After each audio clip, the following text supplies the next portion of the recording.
Hi guys, this is CA Balakrishna. In this video we will be discussing a case study number 20 as usual, starting with the first MCQ.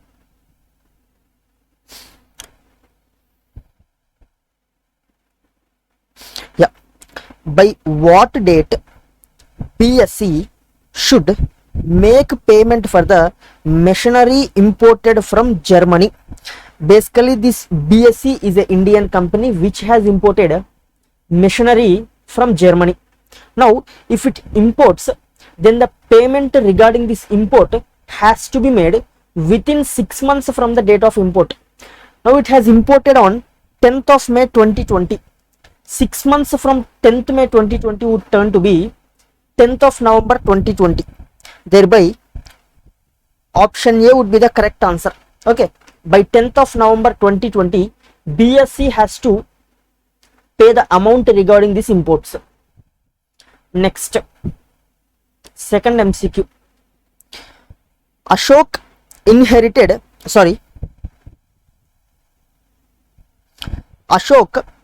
can transfer inherited immovable property in India to. Basically this Ashok is a NRI. This person has inherited certain property in India from his father, and to whom he can transfer this inherited property. He can transfer this property to any person who is resident in India, and also he can transfer the property to another NRI. Thereby option A is person resident in India only. Okay, non-resident Indian who is person citizen in India only. Okay, both the options are correct. Foreign citizen, he cannot transfer to the foreign citizen. Any of from A and B above. Option D would be the correct answer. Next, how much amount of foreign exchange needs to be surrendered and till what time period to an authorized dealer by J from the amount received as gift from his uncle Ashok? As I already told you, Ashok is NRI. This Ashok has given some 7,000 Great Britain pounds to Mr. J, who is his nephew, as gift. Now within which time J has to surrender this amount to respective authorized dealer? It is within 180 days. Okay, here you can find 180 days in two options, option A, option C. Okay, this is 180 days, this is 180 days. How much amount has to be surrendered? Here is the calculation. See, first of all, J has received 7,000 Great Britain pound. You have to convert this into, first of all, US dollars. The rate of US dollars given was 1.2 USD. Thereby it would turn to 8,400 US dollars. Now if a person receives as a gift, he can hold the amount up to 2,000 US dollars. Thereby 2,000 US dollars has been reduced and the balance is 6,400 US dollars, which has to be surrendered to the authorized dealer, and Indian rupees has to be taken. Now the answer is given in Great Britain pounds. Thereby you have to convert this USD again into Great Britain pounds. 6,400 by 1.2, which turns to be 5,333 Great Britain pounds. Thereby the answer would be option A. Okay, 5,333 pounds within 180 days he has to surrender. Next, whether the property held in the name of wife by J be considered as Benami transaction. Basically what happens is, this person Mr. J purchases a property in the name of his wife, and while paying the consideration, some amount has been paid from known sources and balance amount is paid from unknown sources. Okay, thereby To the extent of unknown sources, such property would be Benami property. Thereby, such property would be partially Benami property. Option C would be correct answer. Next, if the promoter accepted 10% booking fee from the allottees by entering into an agreement for sale but not getting it registered, the agreement for sale must be got registered, but here the promoter has not got it registered. In that case, then what could be the maximum penalty that could be imposed on the promoter, assuming the estimated cost of real estate project to be 150 crores? The maximum penalty is 5% of amount, the cost of the real estate project. Here the cost of real estate project is 150 crores. 5% on it turns to be 7.5 crores. Option B would be correct answer. Hope that is clear. Next, moving to descriptive questions. 1 second, let me see whether I turn the video on or not. Yeah, fine. Moving to descriptive questions. Whether the act of BSE selling silk garments at prices lower than prices prevailing in the market to be considered as predatory pricing under the Competition Act 2002. Basically, predatory pricing means selling the goods at a price lower than the cost. Basically, here in the case study, BSE sells the goods at a price lower than the market price. Okay, prevailing market price, but not lower than the cost. Here the cost incurred was 180, whereas the price charged by BSE is 350. Thereby, this cannot be said as a predatory pricing. Hope that is clear. Next, whether J can occupy the property during the period of provisional attachment, and if the adjudicating authority passes an order confirming the provisional attachment of property made under section 5 of relevant act, then what remedy is available with J if he is aggrieved with the order? Basically, this question is relating to PMLA, Prevention of Money Laundering Act. What happens in the case study is, the authority passes a provisional attachment order on the property of Mr. J.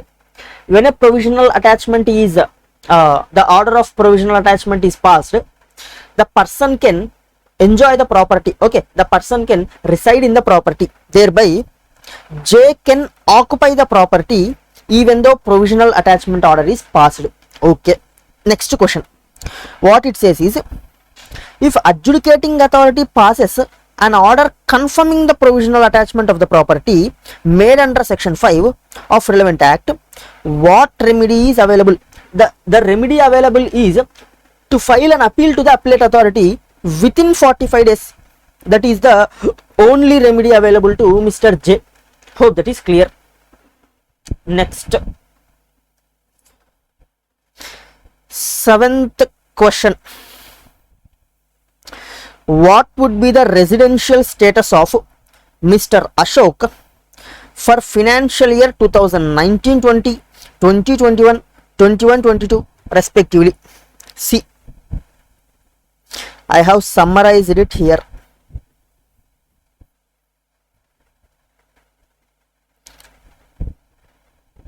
See, regarding this residential status as per FEMA, ICI is taking different assumptions in different questions. In its study material, in the example, it has taken a particular type of assumption, and here in the case study it is taken another type of assumption. So we can do nothing if ICI is taking different assumptions in the different questions. If you want to get a clarity on this residential status concept, you can watch a video that I have uploaded on the YouTube. First of all, we'll see this. He is asking you for the residential status of these 3 years, 2019-20, 2021, 21-22. before checking the residential status of this current year, the first condition you have to check is whether the person has resided in India for 182 days or more during previous preceding financial year. Now for deciding the residential status of 2019-20, you have to check the stay in 2018-19. If you see in 2018-19, the stay is 0 days, and in 1920, okay, in 1920 he came to India, that is Mr. Ashok has come to India for carrying on some business. Now the answer given by ICI is, in this case study is, since his residence during preceding financial year is less than 182 days, in the current financial year, even though he has come to India for carrying on business, he would be PRI only, PROI only. Whereas in the study material, in its example, the same type of scenario given there in the example, there it has said as PRI. Okay, we can do nothing. Next, for 2020-21, for checking the residential status of this year, first of all you have to see the preceding financial year's stay. It is more than 182 days, and the current year it is for business purpose, thereby he would be PRI. Okay. Next, for checking 2021-22, in the previous year stay is more than 182 days, but in the current year he has gone out of India for business. If he goes out of India for business, then he would be PROI.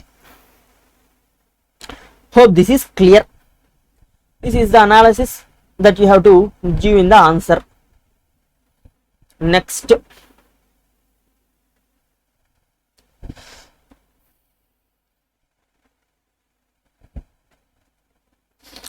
whether Ashok can repatriate the sale proceeds of immovable property outside India. Basically, Ashok has inherited certain property from his father. Now he sold this property in India only, and he wants to repatriate this sale proceeds to outside India. If he wants to repatriate, there are certain conditions to be satisfied. Let us see what are the conditions. Basically, he satisfied all the conditions and he can repatriate the amount, but once we'll read the conditions, there are some 3 conditions that has to be satisfied. Where is that? Here. Yeah, the 3 conditions. The first condition: immovable property was acquired by the seller in accordance with the provisions of foreign exchange law in force at the time of acquisition. Okay, he acquired it through inheritance, which is valid only, therefore first condition satisfied. Amount to be repatriated does not exceed amount paid for acquisition of immovable property. Actually, he hasn't paid any amount, he has just inherited it, therefore you need not see this condition. Okay, since he inherited the property. Next, in the case of residential property, the repatriation of sale proceeds is restricted to not more than 2 such properties. 1 second, whether he is selling the residential property or other than residential property. 1 minute.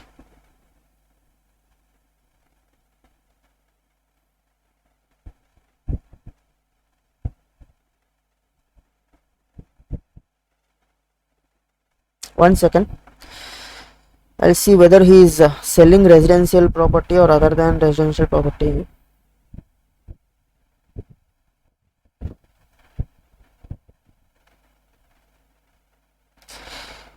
I think he is selling other than residential property only, but let me confirm.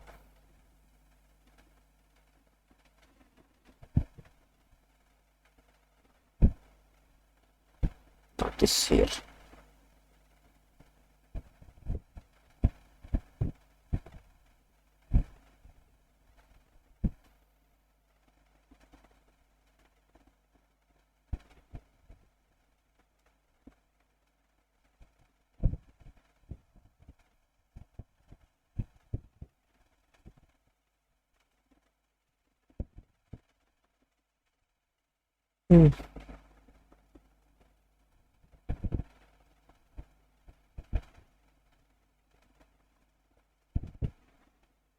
immovable property through real estate agent which he had inherited from his father. What did he inherit?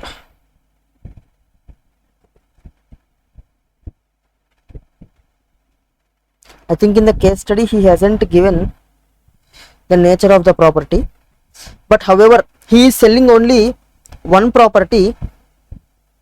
Even though it is a residential property, since it is only one property, he can repatriate. Okay, the maximum number of residential properties allowed is 2, but in this case he is selling only one property, so even though it is a residential property, he can repatriate.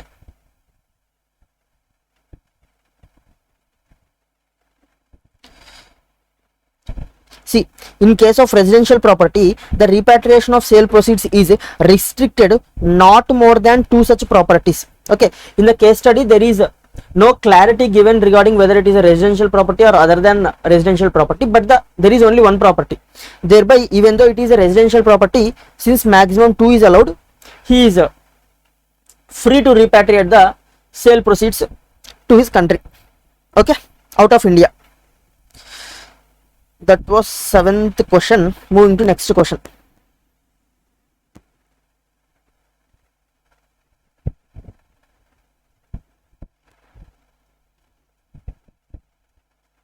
Yeah.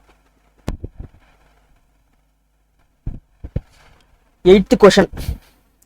One of the allottees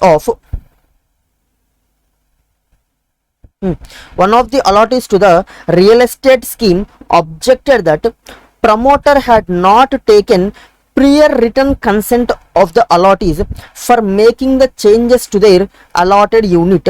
Examine the statement in the lights of provisions of Real Estate Act 2016. Basically, in the case study, promoter is making just minor changes. Okay, for minor changes you need not take the prior permission of the allottees.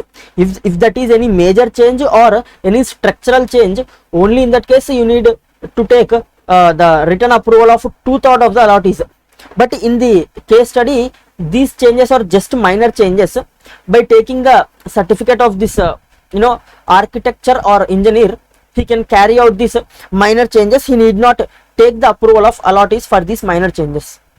Next, non-availability of certificate from a financial institution by polylingua consultants at time of filing application for initiating corporate insolvency resolution process with adjudicating authority makes it liable to reject the application. Examine the validity of this statement. Basically, there is a consultant by name polylingua consultants. It has initiated, basically this is operational creditor of our BSc. Okay, now this operational creditor has initiated insolvency application against BSc with our NCLT. Now, when operational creditor initiates insolvency, along with the application he has to submit a certificate from the financial institution stating that he has not received the amount from this corporate debtor, and such a certificate is not mandatory. There you can find the term if available. That means if the operational creditor has this account with the financial institution, in that case he has to submit the certificate. If he is not having any account with the financial institution, in that case the certificate from the financial institution is not mandatory. Thereby the NCLT cannot reject the application filed by this polylingua consultants stating that you haven't submitted me this certificate from the financial institution, because the certificate is not mandatory. Okay, next, can the adjudicating authority reject the application filed by polylingua consultants on the ground that amount claimed is under dispute? See, before operational creditor filing application for initiating corporate insolvency resolution process, he must give notice to the corporate debtor asking him to repay the amount. Okay, a demand notice has to be sent to him, and a 10 days gap should also be given. Okay, a 10 days time period should also be given to the corporate debtor to respond. In this 10 days, if the corporate debtor was having any dispute regarding the quality of goods supplied or any other dispute relating to this debt, then the corporate debtor must submit or must intimate to the operational creditor stating that there is a dispute against the goods that you have submitted, and regarding this dispute I have already filed a case with a court or arbitration, whatever it might be, and thereby I am not paying you the amount. This intimation has to be given in this 10 days only. But in the case study, the intimation regarding the dispute was given not in this 10 days. After NCLT has accepted the application, the corporate debtor has given the notice of existence of dispute. In that case, since the notice of dispute is given after the application is accepted by NCLT, NCLT will not reject the application. Okay, NCLT will continue the application. Okay, can the adjudicating authority reject the application? No, because the notice of existence of dispute is given after application has been accepted by the adjudicating authority. Hope that is clear. By this we have completed case study number 20.